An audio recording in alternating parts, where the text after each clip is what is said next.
नमस्कार बंधु माने आज यही कार्यक्रम को आपण मानंकु स्वागत करुछि।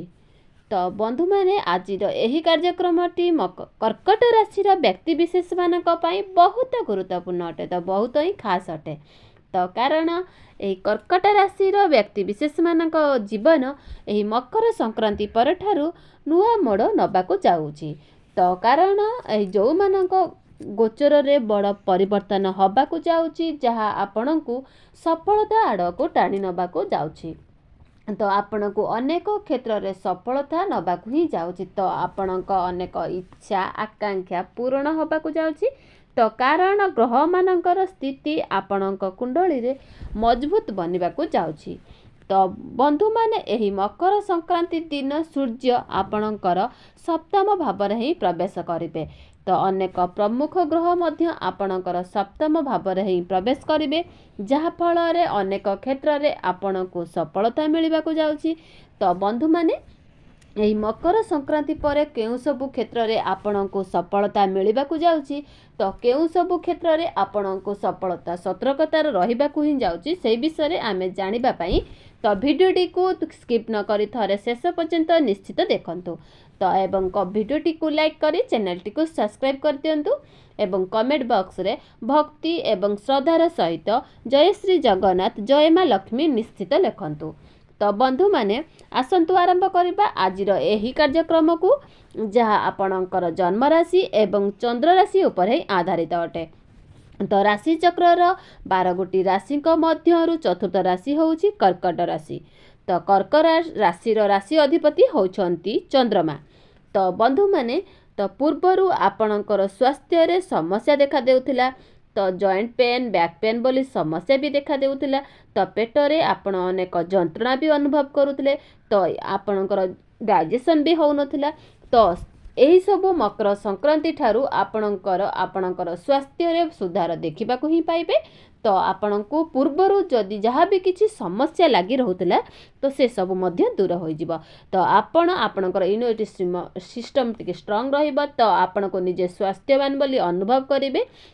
आपणको शिक्षा क्षेत्र जदि कहिबा, तो विद्यार्थी माने मध्य एही मकर संक्रांति पर ठारू निजर शिक्षा क्षेत्र रे बहुत अधिक उन्नति लाभ करिवे। तो कारण आपणकर पंचम भाव एवं आपणकर शिक्षार भावर अधिपति मंगल तो पूर्वरु आपणकर षष्ठ भाव ही गोचर करुथिले। तो षष्ठ भावटी कुंडलीर भल बोली तो मना जाई नथाय। तो पूर्वरु आपणकर पाठ पढ़ारे मन भी लागु नथिला।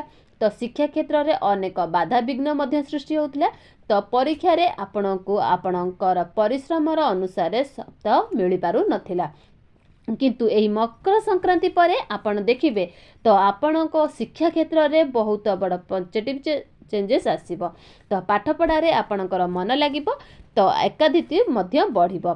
तो एही मकर संक्रांति परे जदि आपणकर कोनोसी एग्जाम रहिछि, कोनोसी भी एग्जाम रहि थाए, तो प्रतियोगिता मूलक जदि परीक्षा रहि थाए, सरीक्षा परीक्षा भी थाए, तो निश्चित भाबरे आपणकर कृतकार्य हेबे।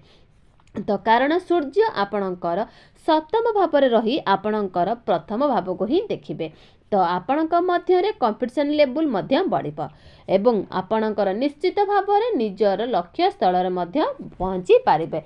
तो पाठ पढ़ा रिलेटिव रे जदि कोनोसी स्टेप भी आपण माने नै पारंती। तो आपणकर प्रेम जीवन जदि कहबा, जदि छोट छोट कथा को नै कि आपणक भितर जो जुक्ति तर्क कଳି झगड़ा होउतिला, तो आपणक परस्पर को निजर कोनोसी भी मध्य रे भूल बुझाबणा भी बुझी पारु नथिले। तो एही मकर संक्रांति पर ठारू देखिबे आपणकर धीरे धीरे आपणक भितर सब किछि समस्या ठीक होई जिवो। पूर्वरु जदि आपणक मध्य रे जहाँ भी किछि मन भितर थिला, से सब समाधान होई जिवो। तो आपणक मध्य रे भल पाइबा बढ़िबो, भूल बुझाबणा भी बढ़िबो। तो आपणक परस्पर को निजे भी बुझी पारिबे। तो आपण दुई जण मिसी आपण कोनोसी बुलिबाकू जाई पारंती। तो आपणकर प्रेम विवाहर रूप मध्य नै पारे। तो आपणकर वैवाहिक जीवन जदि कहिबाकू जिबी, तो वैवाहिक जीवन मध्य आपणकर बहुत भल रहिबो। तो कारण आपणकर सप्तम भावर अधिपति वैवाहिक जीवनर अधिपति तो शनि आपणकर नवम भाव भाग्य भाव ही गोचर करुछंती। तो एहा फल रे आपणक जीवन साथींकर पर्सनाल एवं प्रोफेशनल लाइफ रे ग्रोथ आसीबो।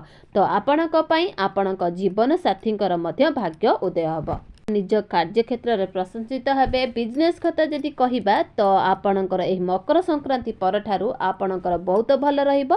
तो आपणक बिजनेस रे बहुत ग्रोथ देखिबे। तो मने रखंतु तो आपणकु आपणकर क्रोध आपणकर आग्रसन रूप नै नियंत्रण रखिबार अछि।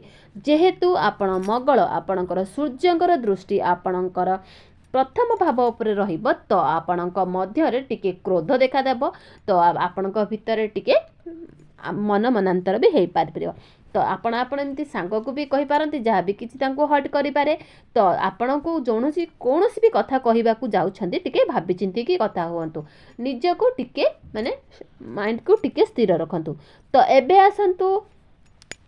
आसंतु किसी विषय उपाय विषय आम जानिबा। जो उपाय करबा द्वारा आपणकर किछि शोभदायक हबो। जो बे अमंगल रोची ताहा भी कटि जिवो। तो एबे आसंतु जानिबा।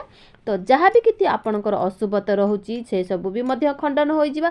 तो सेथि पई आपण प्रत्येक दिन संध्या समय रे चंद्रमांकर बीज मंत्र 108 थर जप करंतु। तो प्रत्येक दिन आपण सुदित सूर्य को तंबा पात्र रे जलाघ्य अर्पण करंतु।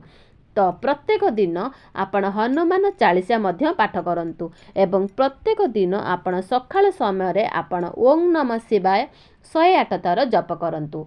तो बंधु माने आपणकर जीवन मंगलमय हो यह ही ईश्वर निकट रे आमर प्रार्थना।